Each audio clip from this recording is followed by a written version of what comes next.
When I was a little girl, playing waitress was one of my favorite pretend games.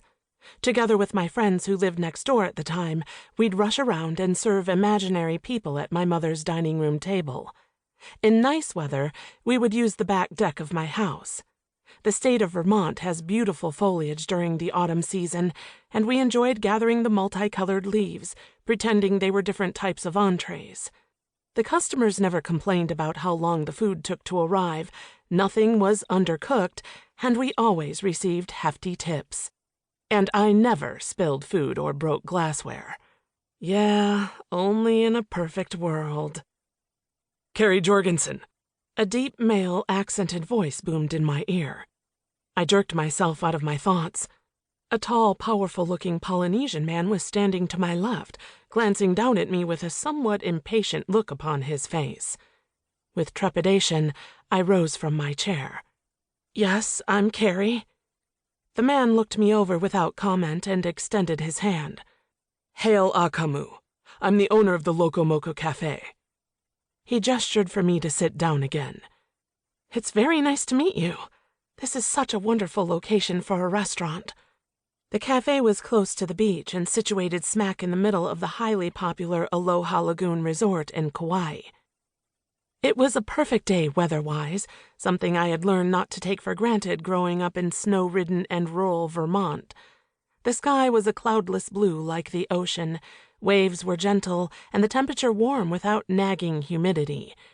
Hale and I were the only ones inside the building, besides a server and 2 customers at the counter. He ignored my comment, perhaps thinking I was sucking up, which of course I was. Desperation can do strange things to an unemployed person. Hale eyed me sharply. "References?" I swallowed hard and produced a manila folder from my shoulder bag. "Yes, they're from back home on the mainland. I just moved here a few weeks ago." He gave a curt nod and glanced at the page while I took a moment to study him. He was very good-looking, similar to Tom Selleck from his Magnum P.I. days, with thick, dark hair and eyes black as coffee without a hint of cream. I knew he was in his early 40s because I'd checked him out on Google the night before. In addition to the restaurant, he owned a mammoth-sized shopping mall on the island of Oahu. Hale had inherited a vast amount of wealth from his parents when they died in a car accident about 20 years ago. It sounded like a horrible tragedy for a child to endure, anyone, actually, and for a moment I pitied the man. Unfortunately, there was something about him that immediately registered high on my radar in terms of dislike. Even during our brief exchange, he managed to puff his chest out in an exaggerated manner while looking down his nose at me. He clearly thought I was beneath him. As if this wasn't enough to repulse me, I saw his eyes focus on my chest for the briefest of seconds. When he raised them again and found me staring back at him, his mouth twitched into a small grin. "Yeah, not in a million years, buddy." Hale tapped his pen on the desktop with an authoritative air. "I don't see any serving experience here." Darn, Kim was right. I had called my best friend from back home last night, and she had advised me to lie about my experience.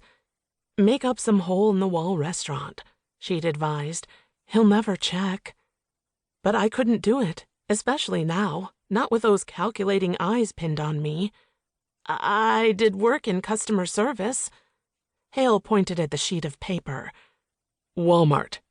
You worked for a Walmart. It's not the same thing." This was not turning out the way I had hoped.